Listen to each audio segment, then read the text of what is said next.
Introducción, capítulo 1, sección 3. La primacía ontológica de la pregunta por el ser. Página 19.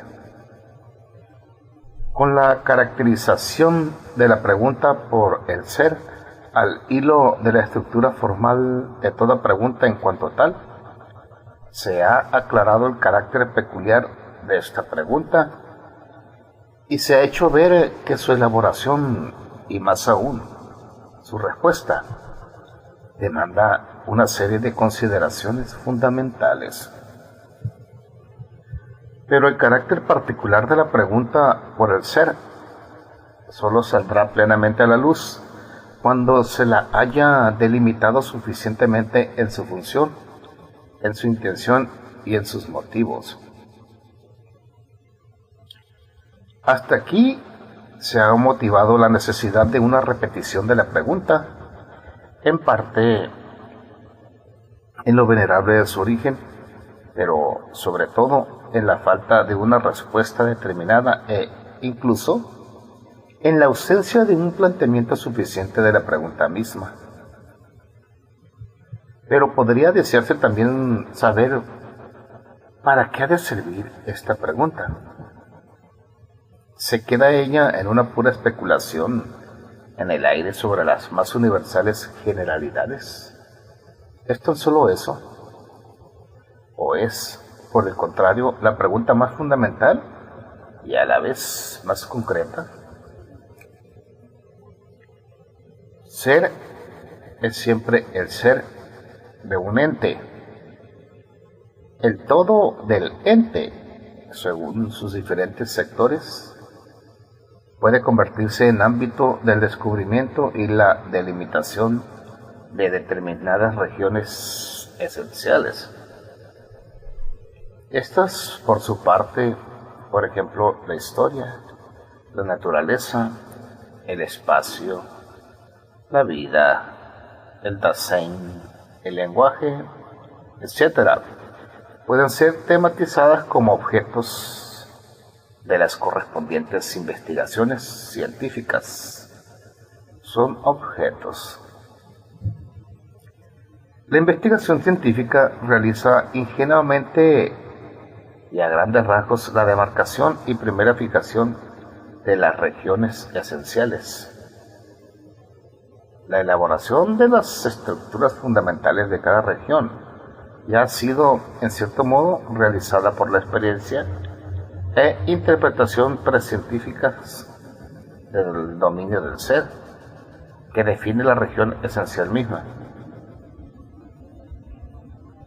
Los conceptos fundamentales que de esta manera surgen constituyen, por lo pronto, los hilos conductores para la primera apertura concreta de la región. Aunque el peso de la investigación tiende siempre hacia esta positividad, su progreso propiamente dicho no se realiza tanto por la recolección de los resultados y su conservación en manuales, cuanto por el cuestionamiento de las estructuras fundamentales de la correspondiente región, impulsado generalmente en forma reactiva por el conocimiento creciente de las cosas. El verdadero movimiento de la ciencia se produce por la revisión más o menos radical, aunque no transparente por sí misma, de los conceptos fundamentales. El nivel de una ciencia se determina por su mayor o menor capacidad de experimentar una crisis en sus conceptos fundamentales. En estas crisis inmanentes de la ciencia, se tambalea la relación de la investigación positiva con las cosas interrogadas mismas. Las diversas disciplinas muestran hoy, por doquier, la tendencia a establecer nuevos fundamentos para su investigación. La propia matemática, que es aparentemente la ciencia más rigurosa y más sólidamente construida, ha experimentado una crisis de fundamentos. La disputa entre el formalismo y el intuicionismo ir en torno a la obtención y aseguramiento de la forma primaria de acceso a lo que debe ser objeto de esta ciencia. La teoría de la relatividad en la física nace de la tendencia a sacar a luz en su carácter propio y en sí la textura de la naturaleza misma. Como teoría de las condiciones de acceso a la naturaleza misma, procura preservar la inmutabilidad de las leyes del movimiento mediante la determinación de todas las relatividades. Y de esta manera se enfrenta a la pregunta por la estructura de su propia región esencial, es decir, el problema de la materia. En la biología despierta la tendencia a interrogar más allá de las definiciones de organismo y de vida dadas por el mecanicismo y el vitalismo, y a redefinir el modo de ser de lo viviente en cuanto tal. En las ciencias históricas del espíritu se ha hecho más fuerte la tendencia a llegar a la realidad histórica misma mediante la tradición y los documentos que la transmiten. La historia de la literatura se debe convertir en historia de los problemas. La teología busca una interpretación más originaria del ser del hombre en relación a Dios, esbozada a partir del sentido de la fe misma y atenida a ella.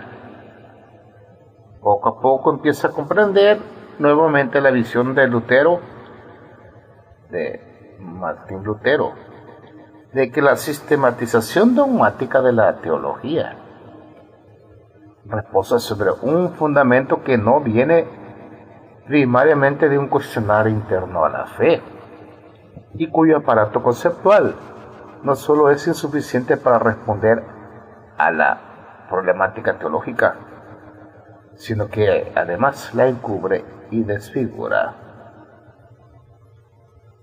Conceptos fundamentales son aquellas determinaciones en que la región esencial a la que pertenecen todos los objetos temáticos de una ciencia logra su comprensión preliminar, que servirá de guía a toda investigación positiva.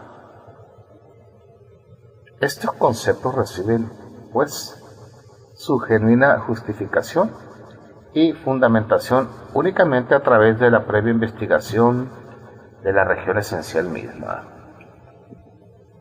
Ahora bien, puesto que cada una de estas regiones se obtiene a partir de un determinado sector del ente mismo, esa investigación preliminar que elabora los conceptos fundamentales no significa otra cosa que la interpretación de este ente en función de la constitución fundamental de su ser. Semejante investigación debe preceder a las ciencias positivas y lo puede.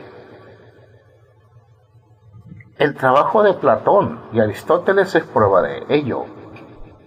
Esa fundamentación de las ciencias se distingue principalmente de aquella lógica sayera que investiga el estado momentáneo de una ciencia en función de su método. La fundamentación de las ciencias es una lógica productiva en el sentido de que ella, por así decirlo, salta hacia adelante hasta una determinada región del ser, la abre por primera vez en su constitución ontológica y pone a disposición de las ciencias positivas como claras indicaciones para el preguntar las estructuras así obtenidas. Así, por ejemplo, lo filosóficamente primario no es la teoría de la formación de los conceptos de la historia, ni la teoría del conocimiento histórico, o la teoría de la historia como objeto del saber histórico, sino la interpretación del ente propiamente histórico en función de su historicidad. De igual modo, el aporte positivo de la crítica de la razón pura de Immanuel Kant no consiste en haber elaborado una teoría del conocimiento, sino, más bien, en su contribución a desentrañar lo que es propio de una naturaleza en general. Su lógica trascendental es una lógica material a priori para la región de ser llamada naturaleza.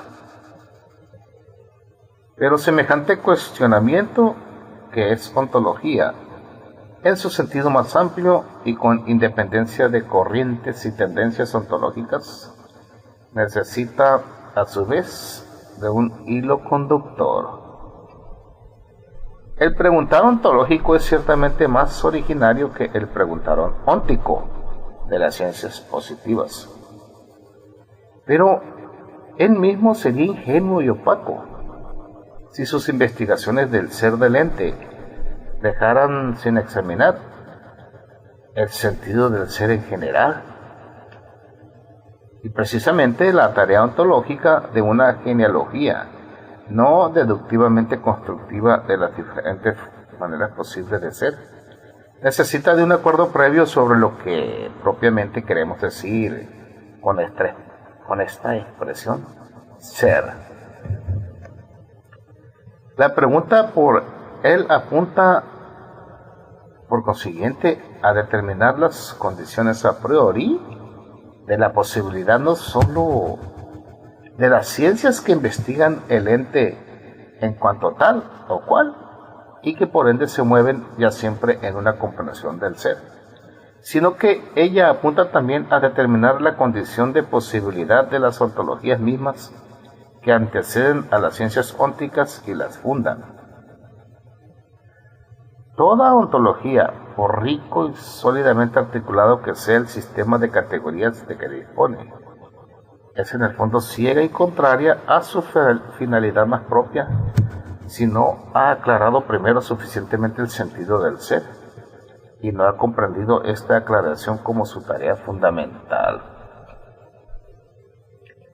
La investigación ontológica misma, rectamente comprendida, le da a la pregunta por el ser su primacía ontológica, más allá de la mera reanudación de una tradición venerable y de la profundización en un problema hasta ahora opaco.